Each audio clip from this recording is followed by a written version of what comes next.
Alright, hi again everyone. This is Jason's second match. Same thing, it looks like we're missing the first minute. Jason's on top, and so we'll take it from there. So Jason's looks like he's getting the weave pass going past the knee. So Jason's right now determining whether he's going to go for the 100% pass or weave. This is kind of that mid area for passing.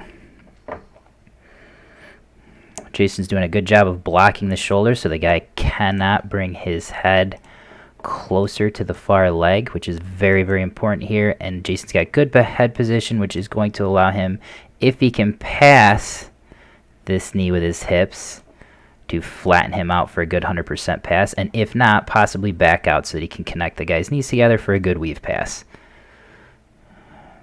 And this guy is doing so this is a plus, guys, to training at noon class, especially for those of you guys that have bought the DVD. So you guys will notice, well, this guy's got a high elbow right here with a cross collar, which means we've got an incoming loop choke. If this is something that we didn't constantly get hit on in noon class and drill on each other, this would be quite dangerous. But Jason should be pummeling his head any minute to kind of get out of this position and not allow that guy to maintain that high elbow there. And as we know, guys, we don't pass if our head is in danger of dropping below that elbow at this point. He's got his footwork going. Head's killed now. Killed the cross collar position there. Looks like he's got good cross collar right here, so he should be passing relatively soon. Let's go back on that. Let's see what happened. Guys. So Jason got greedy, tried to mount quick. Guys, we do this drill in noon class. As we come out, Jason shouldn't have stepped. He should have brought his shin over to go to the open side, but Jason must have thought he was going to be able to get 4 points here. Regard, but still in good position. He's still got a good post on the face. Alright, so immediately at this point, guys, because this guy's going to be looking to go deep half at this point, we need to take this knee and back step just a little bit so that we can wedge our knee between this guy's elbow and his body. Okay? This is the main crucifix counter that we should go for. It's the reason why I'm not a proponent of deep half. It's a guard of opportunity, not a guard you should be looking for. Okay? Now, Jason is high, but he still should be able to start to swing the leg back and swing this knee into position here. Yeah, now the guy might be tilted a little much, but guys, at any point you can go for this. It's not like this is ever like a complete missed opportunity. Now he's a little high. I don't like how high he is, but sometimes there's not anything you can do about it. He can start to underhook with this arm. Oh, looks like he's out of it anyways. All right, you could have underhooked with that arm, guys, and used that to start to separate space. It's got cross face again, so he's in a good spot. His knee is most likely trying to knee cut, but turn in kind of probably a bad angle. But if he's got flexible knees, he should be okay. And he's either going to need to get enough space to shoot his knee to the far side hip to flatten the guy and take like another quarter mount attempt, or he can keep grinding right here. I'd like to see his head get down. Okay, so this is why that can happen sometimes, guys. So we talk about head position all the time. In here, because the head is outside of the body right now, this guy, even though he's got a crossface, can still start to bring his head close enough to the hips so that he can get a turn going for a good bump, right? So ideally, I'd like Jason to back out of the position just a little bit more and put his head either on the shoulder or slightly above midline, okay? So this is the guy's midline right here. Jason's head ideally would be slightly above midline right here, okay? So that we can't get bumped in this position, but sometimes you don't have choice. Another attempt that Jason should have gone for crucifix right there, especially now that this guy's got a grip, and maybe he's had that grip the whole time, which was making things difficult for the pass. Now the crucifix is gone because of how far Jason is loaded up in that position, but it looks like this guy doesn't have great control of Jason's leg. And Jason's got a good post right here, so Jason might be able to slip his leg out and go for a mounted triangle. We'll see. I have a feeling, though, that gi grip is going to be an issue. And I can't see if Jason's foot is passed or not. Doesn't look like it quite is. Now same thing, guys. This is just going to turn into an awkward scramble at this point. Maybe Jason can start to turn and face.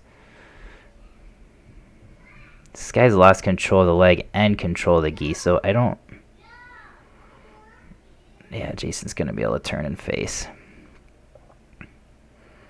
Ooh, this is close.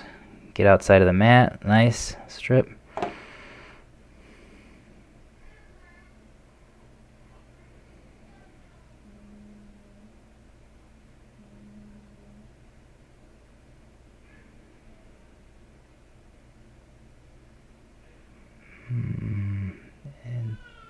Interesting.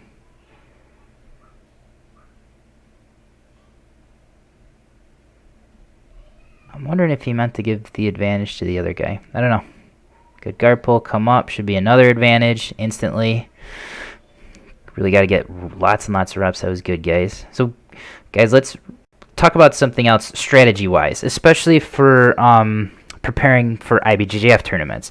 I think it's a colossal waste of time to drill takedowns. I think you need to know how to be confident enough on your feet to either A, pull guard, or stop a guard pull. And that either means you sit to double guard pull and you come up immediately for your advantage, or as they're pulling, talk about different strategies, avoiding them having a good guard right off the bat so that you can establish good passing position. Okay?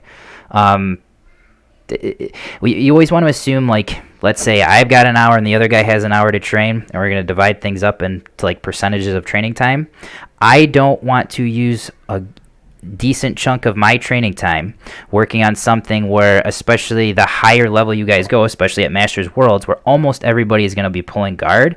I want the bulk of my training time to be on the ground, and I'd much rather spend my training time, instead of getting very good at takedowns, getting much better at playing the IBJJF game of being the first one up after a double guard pull or countering the guard pull. Okay, guys, it's nature of the beast when it comes to IBJJF, and let's be honest, if you're on the other end of the spectrum and you're doing sub only, takedowns are also completely useless for that. The only time that they matter is if you're doing like an ADCC type rule set, and that's still kind of dependent because it depends on where you were during the no points portion of it.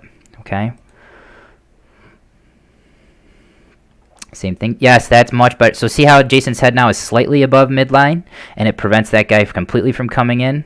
I'm not exactly sure if Jason was trying to listen to a ref, but guys, don't bring your head up. And somebody should have been yelling time if that was the reason why you had to look for points and advantages. Good pass. I mean, that should be the match right now, guys. I would be screaming established position now for the next 40 seconds. Yeah, it's got to be the end of the match. At no point, guys, especially in a match like... Whoa. Especially in a match like this, guys, don't attempt anything. You're up on points. Don't go for subs. Doesn't matter. You have the win, especially with 29 seconds left. Now, so that's the second time Jason in this match tried jumping to the other side. It just must be how this guy's moving that Jason feels that the jump is there. But guys, we drill that all the time. Jason should have switched that hip down to the ground, brought the shin over the top to collapse the legs, and gone to the open side. Not that it matters if he gets stuck in this guard, but I definitely don't want that to become a habit, because that's just an easy regard if somebody just brings a hook up. Same thing. Get that head down lower. Just watch out for the loop choke. You got 10 seconds to stall it, and that should be the match. And by stall, I mean establishing position, right, guys? Boom, done. All right, that's it for that one, guys. One left.